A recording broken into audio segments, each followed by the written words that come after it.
Swastiastu. Om Awignam Astu Namasidam. Om Anubadrah Kertawiantu Waiswata. Semoga pikiran yang baik datang dari segala penjuru. Halo Sobat KMHDI, kembali lagi bersama kami dalam podcast KMHDI Sulawesi Tenggara yang diselenggarakan oleh Biro Sosmas PD KMHDI Sulawesi Tenggara. Baik, dalam podcast kali ini kita mengangkat sebuah tema yang menarik, yaitu tentang regenerasi KMHDI Sulawesi Tenggara. Nah, dalam podcast kali ini kita sudah ditemani oleh narasumber yang juga luar biasa, yaitu Kak Kadek Dana. Om Swastiastu. Om Swastiastu ini. Semua Kak sudah hadir pada podcast kami. Siap. Bagaimana kabarnya Kak hari ini? Setengkara baik sehingga sempat hadir pada kesempatan kali ini. Semua Kak. Nah, mengenai regenerasi KMHDI di Sulawesi Tenggara, sebelum kita lebih jauh bahas tentang regenerasi di Sulawesi Tenggara, mungkin sebagai pengantar Kak, Ya. masih banyak mungkin sahabat-sahabat KMHDI yang belum tahu nih tentang apa sih itu regenerasi. Mungkin bisa dijelaskan dulu Kak. Baik, terima kasih Rini. Pertanyaan luar biasa ya. Kebetulan pada kali ini kita akan membahas tentang regenerasi, terutama regenerasi di Sumatera.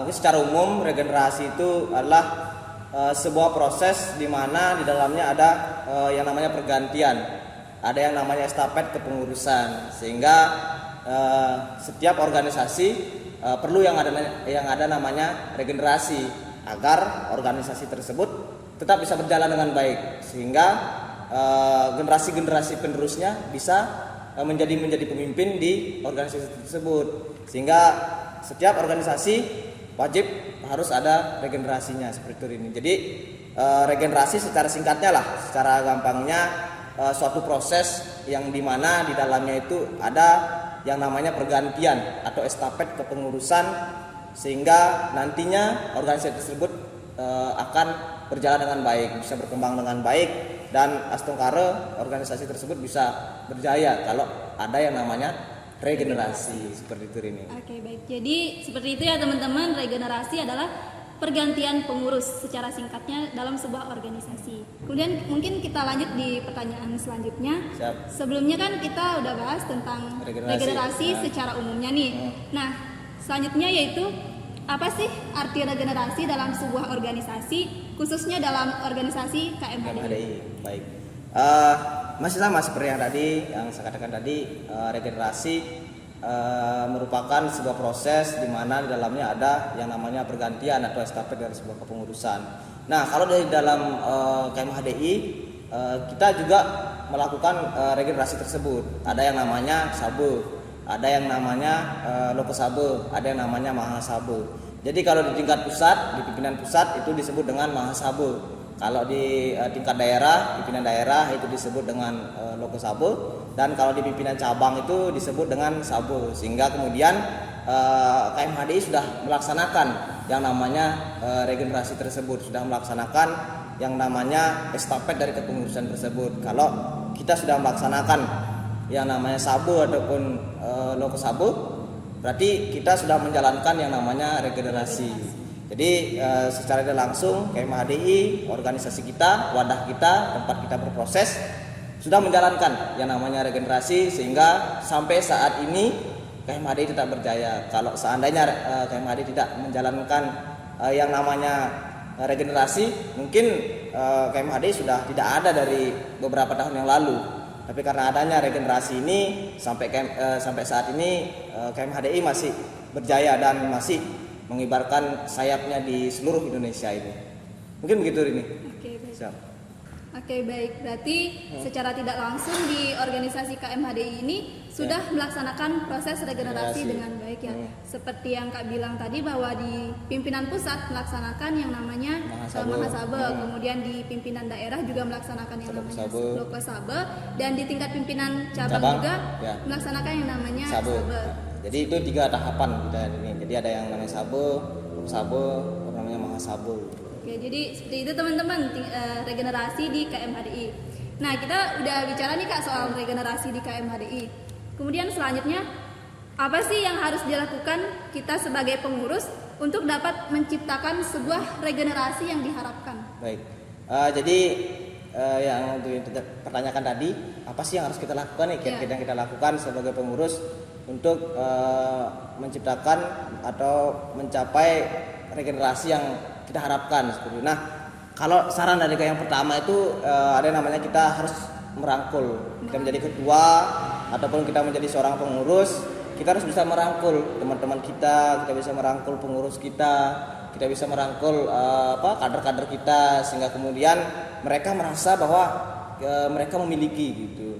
Jadi Rini tidak bisa kalau hanya Rini nanti, misalnya Rini nih sebagai seorang ketua bergaul hanya dengan teman-teman angkatannya atau hanya bergaul dengan circle-nya kan, biasa gitu. Biasa terjadi. Iya, ada yang biasanya ini circle-nya ini circle-nya ini. Nah, kalau nanti Rini menjadi seorang ketua ataupun Rini menjadi seorang pengurus, Rini harus bisa nih merangkul dari berbagai kalangan. Ada yang mungkin sifatnya pemarah dari kader-kader kita, ada mungkin yang pemalu, ada mungkin yang gimana yang agak cewek. Ini harus bisa merangkul semua, harus bisa mewadahi semua, sehingga Rini menjadi seorang pemimpin itu bisa mencapai yang namanya regenerasi nantinya. Kalau Rini acuh tak acuh dengan kadernya Rini atau dengan pengurusnya Rini, jangan sampai nanti enggak ada nih yang calon-calon penggantinya Rini gitu. Jadi Rini harus bisa merangkul entah itu dari juniornya Rini, bahkan kalau kita kan masih ada namanya senior kita. Jadi harus selalu juga komunikasi dengan senior, gimana minta saran, gimana yang harus kita lakukan. Jadi kita rangkul, entah itu angkatan di bawahnya berapa, harus Rini rangkul supaya mereka merasa bahwa Madai gini banget loh gitu. Ini ya ada persaudaraan yang harus kita bangun di dalamnya.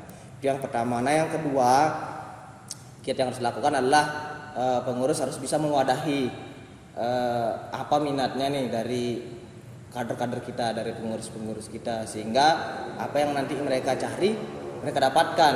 Misalnya nih dari kader-kadernya kita ada yang pintar ngigel atau ada yang pintar drama, harus dibuatkan tempatnya, dibuatkan mungkin nanti jadwalnya mereka latihan supaya mereka semangat berorganisasi, bukan hanya nanti diajak demo saja. Jangan sampai nanti kadernya diajak demo saja di kantor DPR, ya bahaya juga itu. Jadi kalau ada yang punya bakat menari, dibuatkan wadahnya, dibuatkan latihan, yuk kita latihan itu supaya tadi merangkul mereka, dibuatkan tempatnya. Apa sih minatnya mereka ini?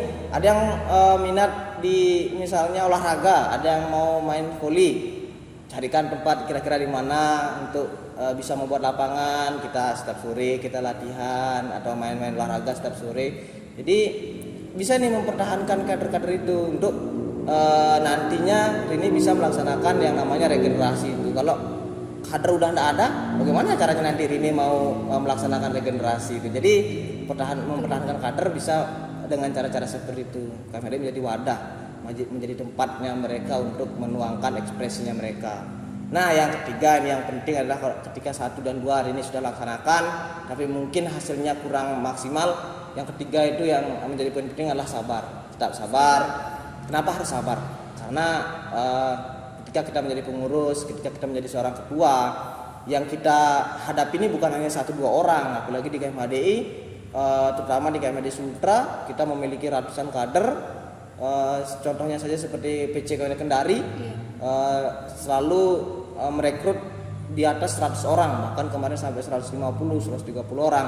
Artinya banyak orang nih yang harus kita hadapi. Itu baru PC Kendari, belum ada PC Bau-Bau, belum lagi PC Konawe, belum ada Pelaka. Kalau kita di pimpinan daerah, kalau pimpinan cabang ya cukup mereka menghadapi kader-kader di pimpinan cabangnya seperti itu. Sehingga ini harus sabar. Nanti kalau dapat misalnya pengurus atau mendapatkan anggota-anggota yang mungkin agak sedikit sensi, ya harus ini tidak boleh ikut sensi juga, harus sabar gitu. Jadi kalau sensi ketemu sensi, ya berantem nanti jadinya. Jangan sampai karena mereka kader, untuk apa sih ketua saja udah nggak enak nih diajak cerita, misalnya udah emosian juga gitu. Dan dia juga emosian gitu. Jadi ini harus sabar. Jadi seorang ketua atau seorang pengurus harus bisa sabar melihat bagaimana psikolognya teman-teman, bagaimana psikolognya kader, sehingga kader itu bisa bertahan dan nanti menjadi regenerasi kita, menjadi penggantinya Rini, menjadi penggantinya pengurusnya Rini yang lainnya. Misalnya nih kalau Rini jadi ketua nanti setengkare gitu Rini. Oke, jadi kunci yang ketiga itu sabar. Ya, sabar. Seperti itu sahabat KMHDI. Jadi secara tidak langsung Kak Dana udah berbagi 3 tips nih, yaitu yang pertama adalah kita harus merangkul ya Kak ya, merangkul setiap kader dan setiap tidak kader. membeda-bedakan. Kita membeda-bedakan siapapun dia, dari manapun dia harus dirangkul.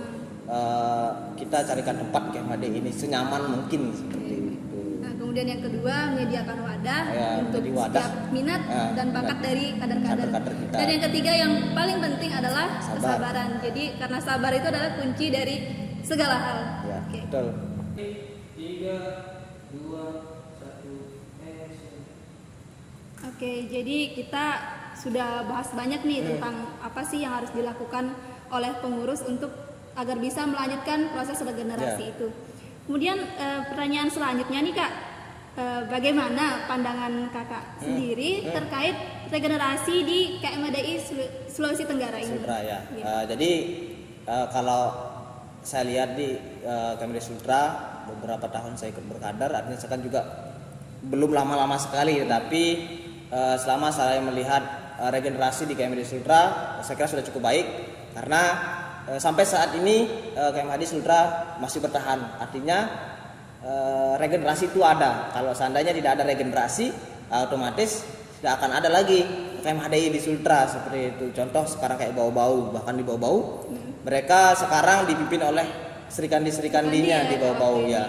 Ketua, sekretaris, bendaharanya mereka seorang perempuan. Jadi itu menunjukkan bahwa di KMHDI Sulawesi Tenggara tidak hanya laki-laki yang bisa menjadi ketua ataupun yang bisa menjadi pemimpin, tetapi perempuan pun bisa. Rini, itu yang saya katakan tadi. Mungkin nanti Rini mau mencalon jadi ketua PD ya bisa saja gitu kalau Rini ada niat dan mempersiapkan itu dari sekarang.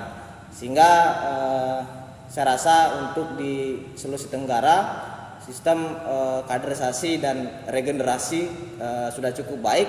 Bahkan setiap setiap ajang sabu ataupun loko sabu pasti kita mendapatkan orang-orang yang mau untuk mencalonkan dirinya menjadi seorang ketua. Artinya sistem kaderisasi dan regenerasi kita di Sultra ini ada dan cukup baik gitu ini.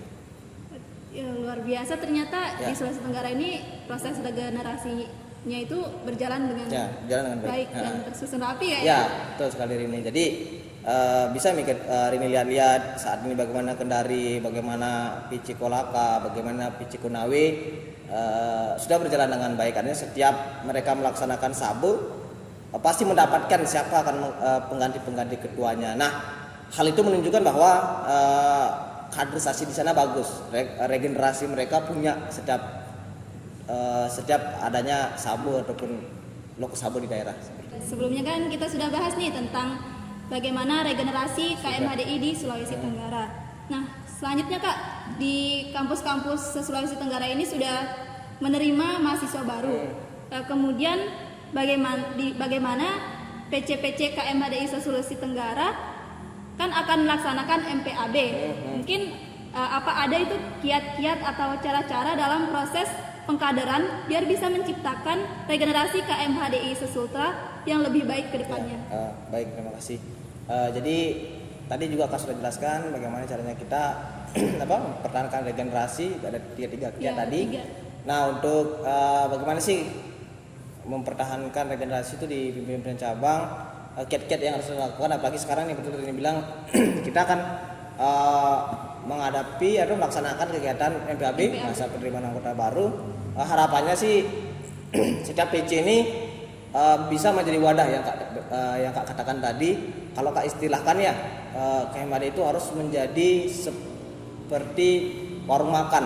Artinya warung makan itu yang tidak menyediakan hanya satu menu gitu. Jadi kalau bisa menyediakan beberapa menu sehingga ya bermacam-macam, sehingga orang yang suka yang suka nasi ayam, yang suka gado-gado, yang suka bakso bisa datang semua di KMHDI gitu. Nggak, kita bukan hanya menjual bakso saja gitu. Jadi orang kalau yang nggak suka sama bakso otomatis nggak mau datang di KMHDI gitu. Jadi KMHDI harus bisa menjadi seperti itu, menyediakan apa sih kira-kira yang mereka butuhkan. Itu yang Kak tadi bilang, KMHDI harus bisa melihat bakatnya mereka ini seperti apa gitu. Nah, itu salah satu kiat yang harus dilakukan untuk mempertahankan mencari kader. Nah yang kedua juga biasa yang sering kita lakukan kalau menjelang MPAB ataupun kegiatan-kegiatan untuk penerimaan anggota, selalu melaksanakan sosialisasi. Tujuannya apa? Tujuannya agar KMHD ini dipahami oleh mahasiswa-mahasiswa baru, apa sih KMHD itu gitu. Jadi setiap PC itu wajib melaksanakan sosialisasi ke kampus-kampus, memberikan pemahaman apa itu KMHDI, apa saja yang bisa mereka nanti lakukan di KMHDI, sehingga nantinya bisa mendapatkan kader gitu, bisa merekrut kader, sehingga nanti akan terjadi lagi yang namanya regenerasi. Begitu Rini. Harapan saya itu ya seperti tadi. Mudah-mudahan semua PC di Sulawesi Tenggara bisa melaksanakan hal tersebut. Ketua-ketuanya bisa menjadi pemimpin yang betul-betul memimpin organisasinya, yang bisa menyiapkan wadah, menjadikan KMHDI ini sebagai wadah agar kader-kader itu bisa nyaman di KMHDI. Itu sih yang harus mungkin sedikit Kak sampaikan atau Kak berikan untuk di pimpinan cabang, karena dekat-dekatnya memang sudah mendekati MPAB. Nah paling tidak ketika nanti menerima anggota baru, menerima mahasiswa sebagai anggota, tunjukkan sikap-sikap kita, humanis kita. Jangan lagi nanti ada istilah-istilah senior yang hanya cari muka gitu kan, biasa ada senioritas begitu. Jangan sampai nanti ada kader baru, ya kamu kader baru, jangan melawan sama kita yang senior gitu, nggak boleh gitu. Jadi kita sebagai seniornya harus humanis. Jadi kan salah satu juga dari jati diri KMHDI, sehingga kemudian kader itu merasa nyaman dan kader itu mau bertahan di KMHDI, sehingga KMHDI ini mendapatkan kader bukan hanya kuantitasnya, jumlahnya yang banyak, tetapi bisa mendapatkan kader-kader yang berkualitas seperti visi misinya KMHDI seperti itu Rini. Oke, berarti ini akan jadi PR ya dari setiap pimpinan cabang untuk menarik kadernya dengan tanpa paksaan dan nyaman. Ya, harus bisa menciptakan yang namanya tadi humanisnya.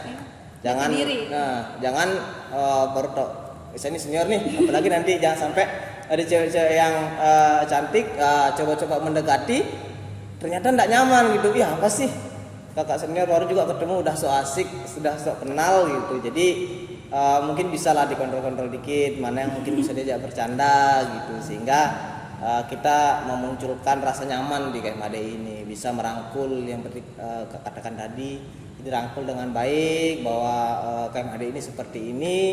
KMHDI bisa menjadi wadah atau tempat bagi mahasiswa-mahasiswa baru, apalagi ini di Sultra ini kan kita notabene orang yang masuk di KMHDI atau yang kuliah di Kendari kan kebanyakan orang dari kampung-kampung banyak yang datang, sehingga nanti sampai di Kendari mereka ini masih bingung mencari teman, paling temannya baru yang dibawa dari kampung aja gitu kan. Misalnya Kak ini dari Bunda Barat, misalnya hari ini dari Konawe, Kolaka ya, dari Kolaka. Kalau enggak karena gabung di KMHDI kemungkinan enggak kenal seperti itu. Jadi tujuannya kita merangkul mereka kan ya seperti itu juga. Jadi merangkul mahasiswa baru yang akan bergabung di Kendari di KMHDI ya seperti itu. Jadi menjadikan wadah mereka agar mereka mendapatkan tempat juga di KMHDI ini. Jadi mendapatkan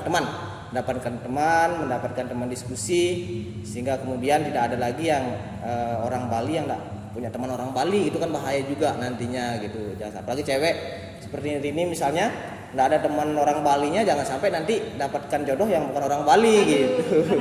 Jadi KMHDI harus bisa seperti itu, bisa menjadi wadahnya mereka agar generasi-generasi muda Hindu kita ini tidak lagi menjadi incaran mereka-mereka yang mungkin tidak seiman dengan kita seperti itu. Jadi mudah-mudahan kedepannya bisa seperti itu. Harapannya kita mahasiswa-mahasiswa baru ini bisa bergabung di KMHDI, bisa mencari jati dirinya di KMHDI, bisa berproses di KMHDI. Itu Rini. Terima Oke, kasih. luar biasa sekali. Cukup panjang ya penjelasannya, tapi ini memang perlu untuk Ya, betul. dibahas dan disosialisasikan. Selanjutnya yaitu apa sih tantangan-tantangan yang dihadapi oleh pengurus dalam proses regenerasi? Menciptakan regenerasi itu ya. Iya. Nah, jadi tadi kita sudah membahas tentang bagaimana regenerasi di Sultra, bagaimana cara kita menciptakan agar lebih baik. Pertama tidak lepas juga dari tantangannya seperti itu. Nah, saat ini saya menilai bahwasanya tantangan kita memang udah lumayan besar, terutama di zaman digital saat ini, di zaman media sosial. Untuk mencari hiburan itu sudah gampang. Jadi untuk traveling aja bisa kita laksanakan di tempat tidur kita gitu. Jadi ini tantangan ini nih nanti kalau misalnya menjadi seorang ketua, bagaimana caranya mengatasi kader-kader yang sedikit mageran lah. Kalau bahasa anak mudanya sekarang adalah pemuda-pemuda yang mager gitu. Jadi itu yang menjadi tantangan ini. Kenapa bisa seperti itu? Karena di zaman sekarang mereka dapat lebih mudah untuk mendapatkan hiburannya. Mereka bisa dengan scroll TikTok, Aksesnya lebih luas. ya bisa dengan men-scroll Instagram, lihat video apa segala macam, sehingga menyebabkan semangat mereka untuk kumpul itu susah. Nah itu yang terjadi tantangan ini. Gimana nih untuk bisa merangkul mereka nanti gitu. Jangan sampai kita udah mengadakan kegiatan ternyata masanya enggak ada gitu, karena ya tadi tim-tim mageran gitu. Jangankan hujan gerimis saja udah malas keluar rumah gitu. Jadi itu tantangan di zaman sekarang, di zaman globalisasi ini.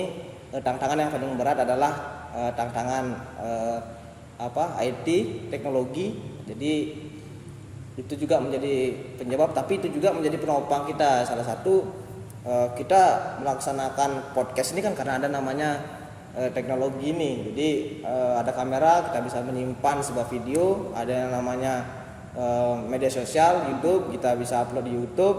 Nah itu juga merupakan suatu poin positif. Tapi negatifnya ya katakan tadi, kalau pas dapatkan kader yang mungkin kayak kurang-kurang gimana ya, jangan deh gitu. Mending nonton TikTok aja deh, mending baring-baring aja deh. Jadi harus pikirkan nih gimana nih caranya untuk yang tim-tim mageran ini yang kalau dipanggil 1-2 kali kayaknya belum bisa nih karena udah terlanjur scroll TikTok gitu. Jadi kita harus mikirkan bagaimana caranya ya kayak tadi KMHDI harus bisa menyiapkan atau menjadi wadah bagi mereka apa yang mereka inginkan. Saya mau ikut KMHDI, mau ikut latihan nari deh gitu, karena kalau di kampus kayaknya enggak ada tempatnya. Jadi di KMHDI itu jadi harus seperti itu. Jadi kalau saya di kampus kalau di kos nggak sempat olahraga deh, ke sekret deh atau ke lapangan bola kita main sama-sama teman-teman KMHDI. Nah itu caranya untuk menghadapi itu, sehingga kita bisa merangkul teman-teman yang tadinya masih sementara scroll TikTok, tiba-tiba ada jadwal main voli nih sama teman-teman KMHDI, yuk ikut deh gitu, karena saya senang olahraga ya, jadi lebih produktif. Jadi itu salah satu caranya hari ini nanti mengatasi tantangan-tantangan itu, karena setiap tantangan pasti akan ada solusinya. Tinggal nanti bagaimana pengurus, bagaimana ketua untuk menginisiasi hal tersebut sehingga tantangan-tantangan itu bisa dihadapi. Nah itu yang pertama dengan adanya media sosial. Kedua juga dengan adanya media ini yang sangat luar biasa. Ketika berkomunikasi harus kita ketemu gitu. Jadi bisa video call. Selain itu juga menjadi hal yang menyebabkan, karena kita bisa video call, jangan dia ketemu gitu. Jadi agak susah juga gitu. Tapi dengan adanya itu lebih mempermudah juga sih sebenarnya, mempermudah komunikasi. Cuman bedanya di zaman dulu dengan zaman sekarang, kalau mau komunikasi atau diskusi harus kumpul gitu. Nggak kayak sekarang, komunikasi bisa kita lewat Zoom, bisa lewat grup WA, bisa video call bareng-bareng kan bisa. Jadi kemungkinan untuk berkumpul ya akan harus memikirkan hal-hal yang baru lah, hal-hal yang menarik, sehingga nanti kader itu bisa nyaman dengan kita seperti itu ini. Oke, baik. Berarti pengurus ini harus pintar-pintar nih, Ya, lebih kreatif berinovasi lagi, ya, untuk betul. menarik atau kembali membangkitkan semangat Semangat kader-kader. kader. Oke, selanjutnya mungkin yang terakhir nih Kak, apa pesan-pesan dari Kakak untuk KMHDI sebagai pertanyaan terakhir? Oke, baik, terima kasih. Jadi kalau dibilang pesan, mungkin belum saatnya saya berpesan ya, karena saat ini juga saya masih bersama-sama di KMHDI. Kebetulan juga saya masih menjadi pengurus pimpinan daerah.